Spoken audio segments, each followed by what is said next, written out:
This is Lichaa, interventional cardiovascular specialist, outlining technical aspects of IVUS guided re-entry in the peripheral vasculature. In all disclosures, I'm a consultant for Philips, but Philips doesn't have anything to do with this video except that the animation was taken from its website.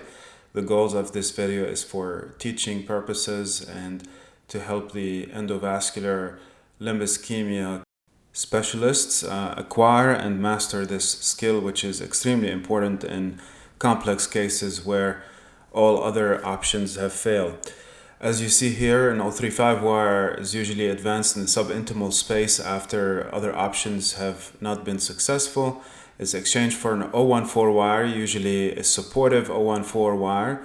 The device is advanced after usually pre-dilation with at least a 3 millimeter balloon.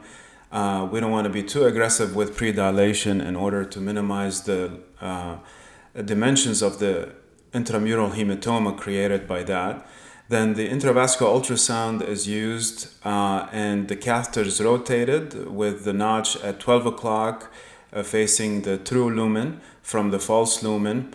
And it's very important to maintain that catheter in position in order to adequately puncture in the right space.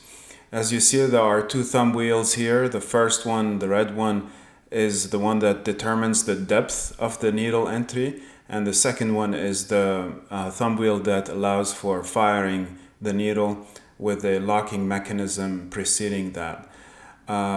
We'll talk about the details of wire choices for this, but it's usually pretty straightforward. It minimizes fluoroscopy time, contrast, radiation, and minimizes procedural time. The first aspect is positioning the left hand at the sheath hub, holding the catheter really well and rotating with good control. Then if you're right-handed, the right hand is used to make the puncture, which should be a sharp stabbing motion. Then the left hand will move to the thumb wheel itself, controlling it, and then the right hand moves to the back of the catheter to control the wire that will be used to re-enter into the true lumen. These technical aspects are very important. It's very important to maintain the needle at the right site and to hold the catheter real well while you're trying to wire from the back of the catheter. It's also extremely important to always be cognizant of the position of the needle when moving the catheter. So this is the intravascular ultrasound view of the catheter recording. As you see here, the intima separates the false lumen from the true lumen up north. The needle is fired. You can see it under direct intravascular ultrasound guidance, and the wire shows up obviously with a lot of control, confirming intraluminal position and giving you the confidence to push.